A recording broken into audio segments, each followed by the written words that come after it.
ഈ ഘട്ടത്തിൽ രാഹുൽ ഈശ്വർ കൂടി നമുക്കൊപ്പം ചേരുകയാണ്. ശ്രീ രാഹുൽ ഈശ്വർ, ഇനിയെങ്കിലും ഈ ന്യായീകരണ പരിപാടി നിർത്തുവോ? രാഹുലിന് വേണ്ടിയുള്ള പരിപാടി?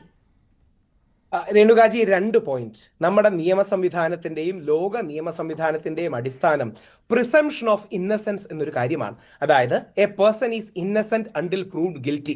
ഒരു വ്യക്തി കുറ്റക്കാരനാണെന്ന് കോടതി കണ്ടെത്തുന്നത് വരെ ആ വ്യക്തി നിരപരാധിയാണെന്നുള്ളതാണ് ഇന്ത്യൻ നിയമത്തിന്റെയും ലോക നിയമത്തിന്റെയും അടിസ്ഥാനം. അതുകൊണ്ട് നമ്മൾ എന്താ ചെയ്യേണ്ടത്? 2 ദിവസം വെയിറ്റ് ചെയ്താൽ മതി. കോടതിയുടെ ഒബ്സർവേഷൻസ് അടക്കമുള്ള കാര്യങ്ങൾ നമുക്ക് വരും. ഇനി അതിലൊരു തീരുമാനമാകുന്നത് വരെ മിണ്ടാതിരിക്കാം, ഈ വിഷയത്തിൽ അനുകൂലിക്കേണ്ടെന്നൊരു തീരുമാനം എടുക്കാമല്ലോ. അല്ല, ഞാനൊരു പോയിന്റ് പറഞ്ഞോട്ടെ. അതുകൊണ്ട് നമ്മൾ ചെയ്യേണ്ട എന്താ? കോടതിയുടെ നിരീക്ഷണങ്ങൾ വരുന്നത് വരെ വെയിറ്റ് ചെയ്തൂടെ? ആത്യന്തികമായ വിധിയൊന്നും വരണ്ട. കോടതിയുടെ പ്രാഥമിക നിരീക്ഷണങ്ങൾ എന്താണ്? ഉദാഹരണം, കഴിഞ്ഞ 2 കേസുകളിൽ, വിശേഷ 2ാമത്തെ കേസിൽ കോടതി പരാതിക്ക് മേൽ സംശയം പ്രകടിപ്പിച്ചു. രാഹുൽ ഈശ്വറിന്റെ അഭിപ്രായമല്ല, കോടതിയുടെ അഭിപ്രായമാണ്. ആദ്യത്തെ പരാതിയിൽ കോടതി പറഞ്ഞു, ലഭ്യമായ വിവരങ്ങൾ പ്രകാരം പീഡനമെന്ന ആരോപണം ഇപ്പോൾ നിലനിൽക്കില്ല. ഇത് രണ്ടുമാണ്. ഓർക്കുക, രാഹുൽ മാങ്കൂട്ടത്തിൽ ആദ്യ കേസിൽ ജാമ്യം നിഷേധിച്ച വനിതാ ജഡ്ജിയുടെ വിധിയാണ്. രാഹുൽ മാങ്കൂട്ടത്തലിന്റെ ജാമ്യം നിഷേധിച്ചു, നിർബന്ധിത ഗർഭചിത്രം നിലനിൽക്കുമെന്ന് പറഞ്ഞു. എന്നാൽ കോടതി പറഞ്ഞു പീഡനാരോപണം ഈ അവസരത്തിൽ രാഹുൽ ഇത് ന്യായീകരിക്കാൻ തന്നെയാണോ തീരുമാനം? ഒറ്റ വാക്കിൽ പറഞ്ഞാൽ മതി. രാഹുൽ മാങ്കൂട്ടത്തിൽ എന്ന വ്യക്തിക്ക് വേണ്ടി രാഹുൽ ഈശ്വർ വാദിക്കാൻ തന്നെയാണ് തീരുമാനം, അല്ലെ? ഇത് സത്യം പറയുകയല്ല. അല്ല, രാഹുൽ ഈ പറഞ്ഞ ന്യായീകരണം വെച്ചിട്ടാണെങ്കിൽ കോടതി ഇനി ഒരു തീരുമാനമാകുന്നത് വരെ ഞാൻ ന്യായീകരിക്കുന്നില്ല, കാരണം 3 പരാതി വന്നല്ലോ, അതുകൊണ്ട് ന്യായീകരിക്കുന്നില്ല എന്ന് വെക്കാം. ഞാനൊരു കാര്യം ചോദിച്ചോട്ടെ, ഇത് കോടതി വിധി പറഞ്ഞതല്ലേ? നമ്മൾ പ്രൊപ്പഗാൻഡയിൽ പോയിട്ട് കാര്യമുണ്ടോ? രാഹുലിന് അനുകൂലമോ രാഹുലിനെതിരോ ആയ പ്രൊപ്പഗാൻഡയിൽ പോയിട്ട് കാര്യമുണ്ടോ? ഞാൻ പറഞ്ഞത് ബഹുമാനപ്പെട്ട കോടതിയുടെ റിട്ടൺ വെർഡിക്റ്റിന്റെ ഭാഗമായി വന്ന കാര്യങ്ങളാണ്. എന്ത് വിധി പറഞ്ഞു? ജാമ്യാപേക്ഷ പോലും പരിഗണിച്ചിട്ടില്ല, അറസ്റ്റ് തടഞ്ഞിട്ടല്ലേ ഉള്ളൂ. ആദ്യത്തെ 2 കേസിലെ കാര്യമാണ്. അറസ്റ്റ് ജാമ്യാപേക്ഷ പരിഗണിക്കുന്നത് വരെ തടഞ്ഞിട്ടല്ലേ ഉള്ളൂ. അല്ല, ആദ്യത്തെ 2 കേസുകളിൽ ആദ്യത്തെ കേസിൽ ബഹുമാനപ്പെട്ട കോടതി പറഞ്ഞത് ഇപ്പോൾ ലഭ്യമായ വിവരങ്ങളുടെ അടിസ്ഥാനത്തിൽ പീഡനാരോപണം നിലനിൽക്കില്ല. ഇത് കോടതിയുടെ ഫൈൻഡിംഗ്. വിശദമായ പരിശോധനയൊന്നും അതിൽ നടന്നിട്ടില്ലല്ലോ രാഹുൽ. ഞാൻ ഒറ്റ കാര്യം ചോദിച്ചോളൂ, രാഹുലിന്റെ ന്യായമൊക്കെ എനിക്കറിയാം. ഞാൻ ചോദിച്ചത് രാഹുൽ ഒറ്റ വാക്കിൽ, കുറച്ച് സമയമല്ലേ ഞങ്ങളുടെ കൂടെ ഉള്ളൂ. ഈ 3ാമതൊരു പരാതി വന്ന നിലയ്ക്ക് ഈ വാദിക്കലിന്റെ ശക്തി അല്പം കുറയ്ക്കാൻ പോലും രാഹുൽ തീരുമാനിച്ചിട്ടില്ല. മാഡം, സത്യത്തിന് വേണ്ടിയല്ലേ നമ്മൾ വാദിക്കുന്നത്? എനിക്ക് ഉറപ്പായി പറയാം, രേണുജിയുടെ പരിപാടിയിൽ ഇരുന്ന് ഞാൻ രാഹുൽ മാങ്കൂട്ടത്തിനെ തള്ളിപ്പറയുകയും വിമർശിക്കുകയും ചെയ്യും. നാളെ കോടതി രാഹുലിനെതിരെ ഒബ്സർവേഷൻസ് നടത്തിയാൽ. ഫൈനൽ വിധിയുടെ കാര്യം അല്ല പറയുന്നത്. അതായത് ഈ കേസ് നിലനിൽക്കും, ഈ കേസ് ശക്തമായി നിലനിൽക്കുമെന്ന് കോടതി രാഹുലിനെതിരെ അഡ്വേഴ്സ് കമന്റ്സ് അല്ലെങ്കിൽ ഒബിറ്റർ ഡിക്റ്റ ഒബ്സർവേഷൻസ് പറഞ്ഞു കഴിഞ്ഞാൽ രാഹുലിനെ തള്ളിപ്പറയാൻ നമുക്ക് എന്താ മടി? എന്തുകൊണ്ടാണ് രാഹുൽ ന്യായീകരിക്കുന്നത്?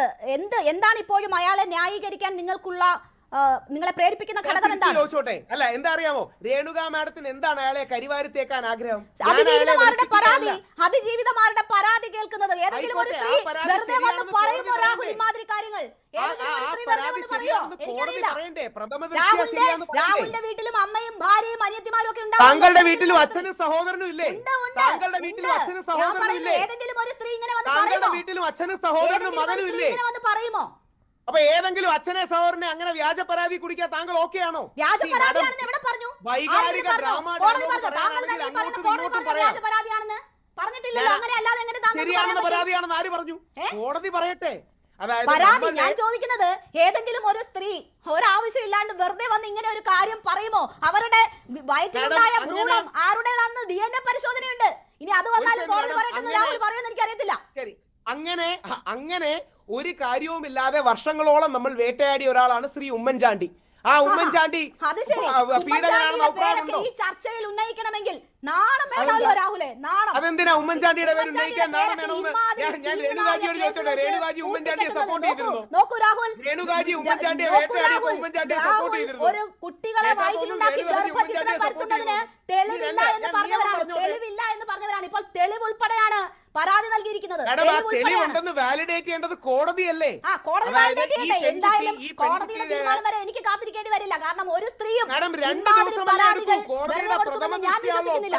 രാഹുൽ ഒറ്റ കാര്യം, പുരുഷ കമ്മീഷന് പകരം പീഡകരുടെ കമ്മീഷൻ എങ്ങാനുമാക്കി മാറ്റുന്നതായിരിക്കും നല്ലത്. താങ്കളുടെ സംഘടനയുടെ പീഡന ആരോപണങ്ങൾ ശരിയാണോ തെറ്റാണോ എന്ന് നോക്കാനുള്ള കമ്മീഷൻ വേണ്ടേ നമുക്ക്? ഇതാണ്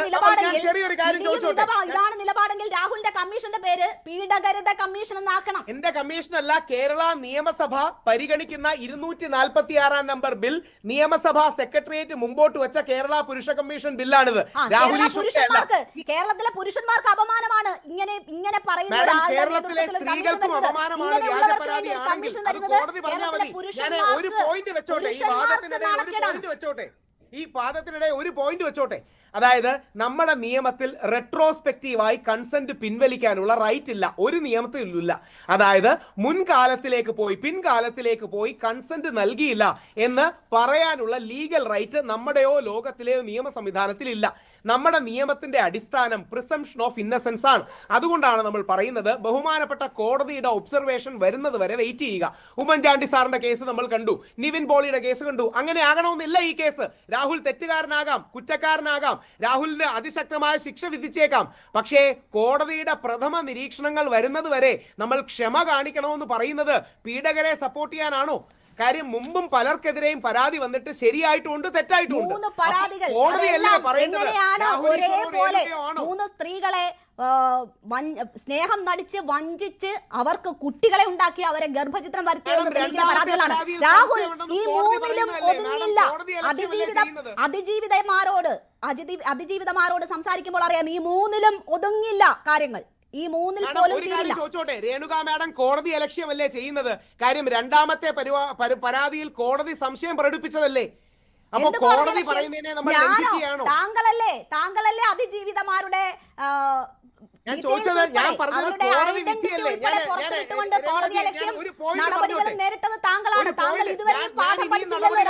കാര്യം പുരുഷന്മാരെ അങ്ങനെ പറയാൻ ആരുമില്ല. അതൊരു പോരാട്ടമാണ് മെൻസ് കമ്മീഷൻ, അത് വരികയും ചെയ്യും. പോട്ടെ, ഒറ്റ കാര്യമേ ഉള്ളൂ, നാളെ കോടതി പറഞ്ഞാലെങ്കിലും നമ്മൾ ബഹുമാനിക്കണ്ടേ?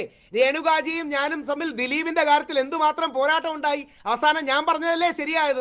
ശ്രീ ദിലീപിന്റെ കാര്യത്തിൽ അടക്കം പല കാര്യങ്ങളും ഞാൻ പറയുന്നത് ശരിയാകുന്നത്. ഒരു വരി പറയട്ടെ, എത്ര ചർച്ച ചെയ്തതാണ് രാഹുൽ? ഞാൻ പറഞ്ഞത് താങ്കൾ എത്ര ദിവസം രാഹുൽ മാങ്കൂട്ടത്തിൽ വെളിയിൽ നിൽക്കുമ്പോൾ, രാഹുൽ മാങ്കൂട്ടത്തിൽ ചായ ഊതി ഊതി കുടിച്ച് മാധ്യമങ്ങൾക്ക് മുന്നിൽ നിന്നപ്പോൾ താങ്കൾ അകത്തായിരുന്നില്ലേ? താങ്കൾക്ക് നന്നാവാനുള്ള സമയം കിട്ടിയതാണ്. നന്മയ്ക്ക് വേണ്ടി പോരാടി ജയിലിൽ പോകുന്നത് എനിക്ക് അഭിമാനമാണ്. സത്യത്തിന് വേണ്ടി പോരാടി പോകുന്നതിൽ അഭിമാനമാണ്. ഇനിയും കിടക്കാൻ റെഡിയാണ്. ഒരു വരി പറഞ്ഞോട്ടെ, ഒരു വാദം തീർത്തോട്ടെ, ഒരു പോയിന്റ് സബ്മിറ്റ് ചെയ്തോട്ടെ. ഒരു പോയിന്റ്, അതായത് ദിലീപിന്റെ കേസിൽ 99% മാധ്യമങ്ങളും മറുവശത്തും രാഹുൽ ഈശ്വർ ഇപ്പുറത്തെ വശത്തുമായിരുന്നു. രാഹുൽ ഈശ്വറാണ് ജയിച്ചതെന്ന് വിനയപുരസരം ഓർമ്മിപ്പിക്കാൻ ആഗ്രഹിക്കുകയാണ്. ഇപ്പോൾ ആ വനിതാ ജഡ്ജിയെ പോലും നിങ്ങൾ മാധ്യമങ്ങളിൽ ചിലർ ആക്രമിച്ചുകൊണ്ടിരിക്കുന്നത് നിങ്ങൾക്ക് പറ്റിയ ജാള്യത മറയ്ക്കാനാണ് എന്ന് മറക്കണ്ട. രാഹുൽ പൊതുസമൂഹത്തിന് നല്ല ബോധ്യമുണ്ട്. എന്തായാലും കോടതിക്ക് മുന്നേ ഏത് പൊതുസമൂഹത്തിനാണ് മാഡം? പൊതുസമൂഹത്തിന് നല്ല ബോധ്യമുണ്ട് രാഹുൽ. എന്റെ സമയം അവസാനിക്കുന്നതുകൊണ്ടാണ് എന്തായാലും അകത്ത് കിടന്നിട്ട് വന്ന രാഹുലിന് എന്തെങ്കിലും മാറ്റം ഉണ്ടാവുമെന്ന് അറിയണമായിരുന്നു. അവസാനമായി വനിപ്രസാദ് 30 സെക്കൻഡ് മാത്രമേ ഉള്ളൂ.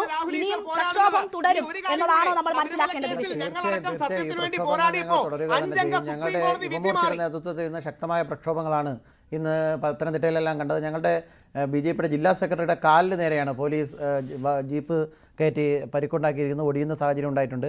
രണ്ടിവിടെ സൂചിപ്പിച്ചതുപോലെ രാഹുൽ മാങ്കൂട്ടം ഫാൻസ് അസോസിയേഷന് എല്ലാ തരത്തിലുമുള്ള ഒത്താശയും ചെയ്തു കൊടുക്കുന്നവരാണ് CPM എന്നുള്ളതിൽ ഒരു സംശയമില്ല. CPMൻ്റെ പ്രതിനിധി അത് മറന്നുപോയതാണ്.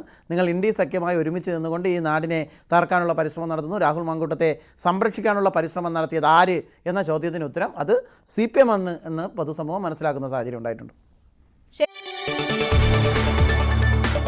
കൂടുതൽ വാർത്തകൾക്ക് News 18 Keralam YouTube channel subscribe ചെയ്യുക.